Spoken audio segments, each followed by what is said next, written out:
How to take care of irises when their flowers die.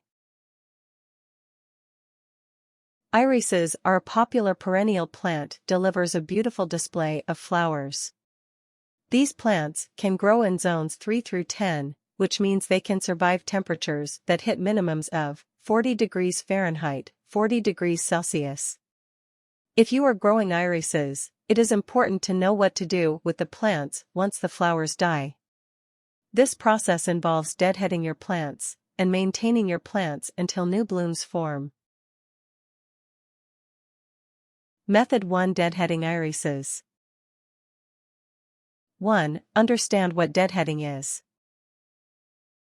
Deadheading is when you remove dead flower heads from a plant.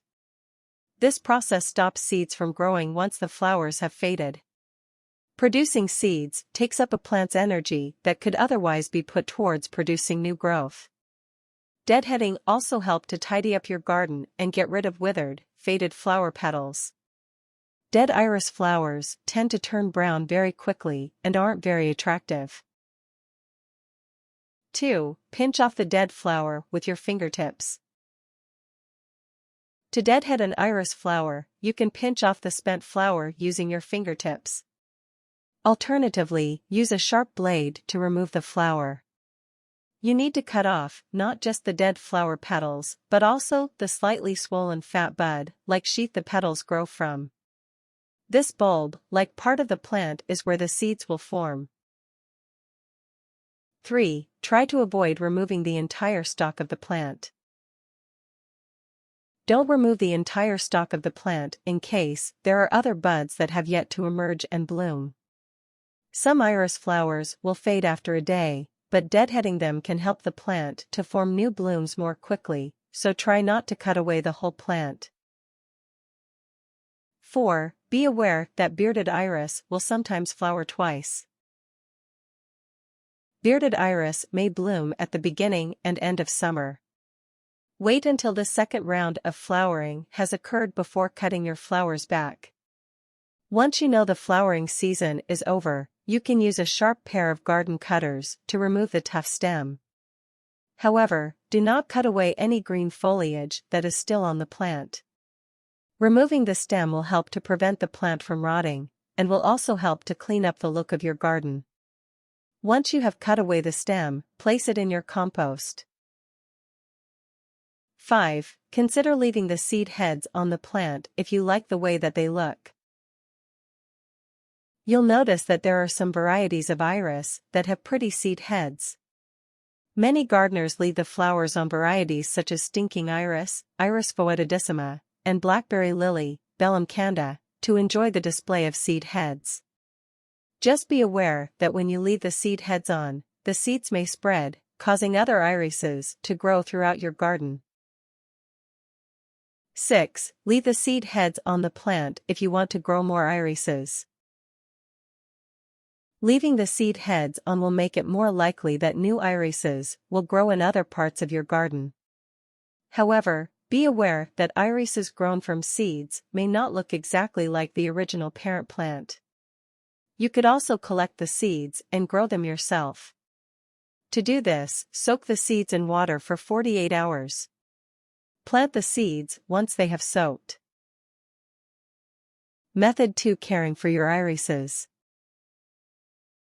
1. Avoid cutting the foliage after the flowers die. It's very important to leave the green foliage on the plant after the flowering ends.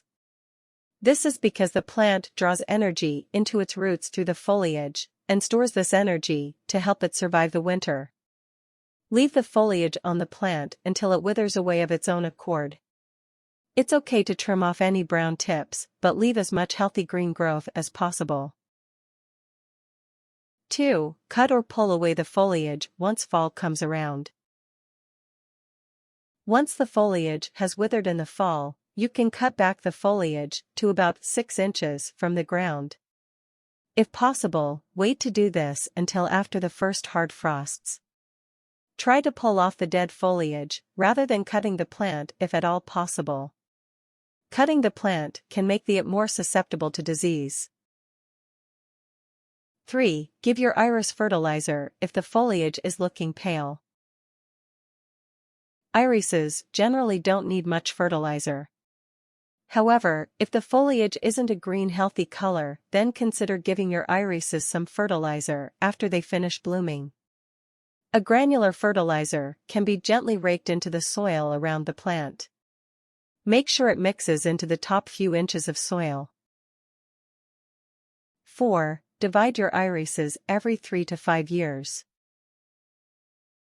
Dividing your iris rhizome will boost your plant's health and performance. Wait until 6 weeks after the plant's blooms die to divide your rhizome. To divide your iris, dig up the rhizome and cut it into 4 to 6 pieces, each with a healthy bit of leaf and root attached. Replant each rhizome so that they are about 18 inches, 45.7 centimeters apart. 5. Feed your iris at the beginning of spring.